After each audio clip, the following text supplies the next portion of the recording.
Hi, this is Dennis with Second Chance Tackle, and we're going to go way back in time on this one, but I just wanted to show you a direct drive reel, one that was probably from the 40s or the 50s.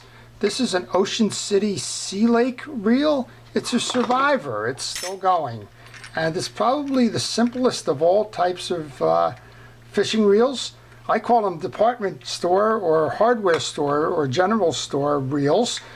Typically in the 40s and the 50s you would find these with little rod and reel combinations being sold by general merchandise retailers, and they would be perfect for ponds, for back bays, inlets, light fishing in the rivers, but durable enough to land big fish.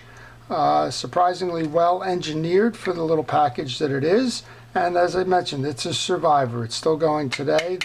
The Bakelite or the plastic side plates are still intact.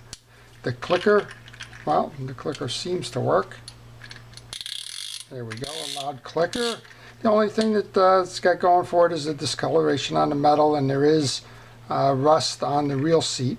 But I just want to show you the technology in this, and if you have one of these, where to throw the lube. But it's a direct drive reel that sometimes says it all, in that it's just two gears. One that is the main gear and the other one drives on the spool. So let's just take this side plate off. These are, if we're fortunate enough to get these screws out. I did notice on this one that there's a broken screw. You know, sometimes when I buy lots of reels, lots as in a bunch of reels put together as a job lot for sale, I get a surprise, or what I'll call a memory. So this one I'll call a memory, because when I was a kid growing up, I think we all probably had one of these, or at least we knew somebody who did, as we were fishing in the pond for trout or what have you. So there is one broken screw on the reel seat. I'm not going to go try and do anything with that other than take this reel apart. And there it is. It's one gear on the side plate, which your handle is turning, one gear on the spool, and that's what drives this reel. And that spooled gear does come off, and we'll just show you the clicker assembly, and that's a solid clicker assembly. That's something that's comparable to what you would see in a Penn reel today. So and of course the fellow who started Penn was employed by Ocean City in Philadelphia before he started Penn reels, so it isn't surprising to me that some of these things tend to overlap here. Just going to put a little blue grease in that hole. I'm going to hit it real quickly with some WD-40. Just to, there seems to be just a little bit of grease and grime on the on that side plate, so we'll see if we can't clean that up without going crazy. I like the patina on this reel, so I'm not going to go do anything to it, since it is a survivor. If there was some greening going on here, you could certainly grab some steel wool or something comparable as an abrasive, work with a metal cleaner and polish that up. There's also, as I mentioned, some rust on that reel seat, and you can see here, you should be able to see here, there's a broken stud. If I had a replacement screw, I would go ahead and pull that out, but I don't. So I'm just going to let that stud do its work, as it's probably been doing for quite some time. The spool is in good condition. Just again, I'll hit it with a little bit of WD-40. I'll take some steel wool just to run the inside of that. There's some shellacked oil or lubricants on these, probably just dried out over time. And I'm sure this one's just been, for lack of a term, a shelf sitter or something for quite some time now. It certainly hasn't been fished, and I don't know anybody who fishes these reels anymore, but it doesn't mean that these reels can't be fished. Okay, I'm going to put that back in the spool.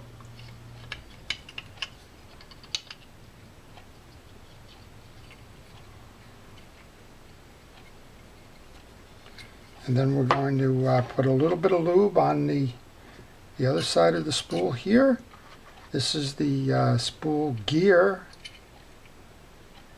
I'm just checking to make sure all the teeth are there. They are.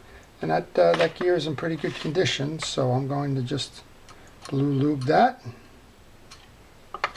Over here on this side, it's nothing more than the main gear. The main gear is held in with a screw-through for the handle. So let's take that off and just make sure that the shaft of that gear is okay. And usually you notice that I use the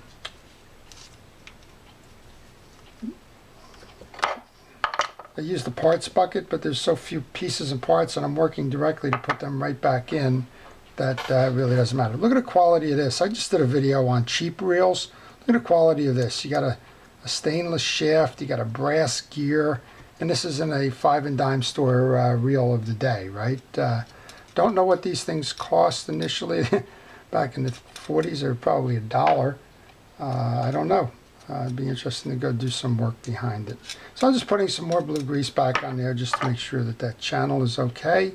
We'll go reseat the shaft, replace the handle on this.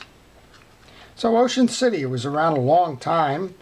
It went out of business. It was acquired a couple of times along the way. It ran into financial difficulty and finally went out of business. Penn survived, and Penn has gone through a couple of iterations now in terms of ownership as well. But these reels from the 40s and 50s you would be quite proud of in terms of owning one, and you certainly would want to be interested in using one as well. So I'm just having a little bit of difficulty lining this up. There we go. We're lined up. We're just going to put this back on. And again, if I wanted to scrub and try and clean up all of the metal parts, I could, but I like it just the way it is. Sometimes you know, letting the rust and the patinas and that tell a story is a good thing. So we'll just I'm just going to leave it that way. I'm going to put that back on here. And again, I noted that the stud is off there on that one reel seat, but that actually will help me to align everything else. I'm going to go ahead and put this back together. So direct drive reels is just as it's stated. You just have, there's no fancy ball bearings, there's no nothing transitional about it. There's a gear on the spool and a gear on the side plate that the handle drives. That's what makes it a direct drive reel. There's no fancy stuff other than the clicker. In the newer versions of the reels, you had drags. You don't have drags in this reel. This reel does not have an anti-reverse stop. Your strength was the anti-reverse. You held the handle and fought the fish. If you wanted to fight a fish that had that needed drag, and of course you don't have drag on these reels, you would allow the reel to backpedal. That is, just spin backwards to let the line out, and then you would crank forward. A lot of these old reels had a leather pad here. It kind of ran on this bar, went forward. It was a thumb leather pad that you could actually hold the spool with your thumb. This Sealake did not have that. But fun reels. I encourage everybody to kind of become a student of reels if you're fixing them. Kind of take these apart, look at them, understand what they were engineered to do, what the highlights were in the day. Go back and find all the old magazine ads, and I haven't seen one for these lately, but see what the manufacturer sold as the strong points for these particular reels. Find out the cost, and you'd be pleasantly surprised at how some of these things have endured for a very long time. So that's what I wanted to show you today, a direct drive reel, the Ocean City Sealake, probably from the 40s. Nice design, still works today. It's a survivor that can go fishing tomorrow if we really wanted to do that. And I hope you enjoyed it. So if you did, please like it on YouTube. If you want to see more, please subscribe, as I'm constantly showing you the items that are in my shop. With that, I'll thank you. This is Dennis with Second Chance Tackle.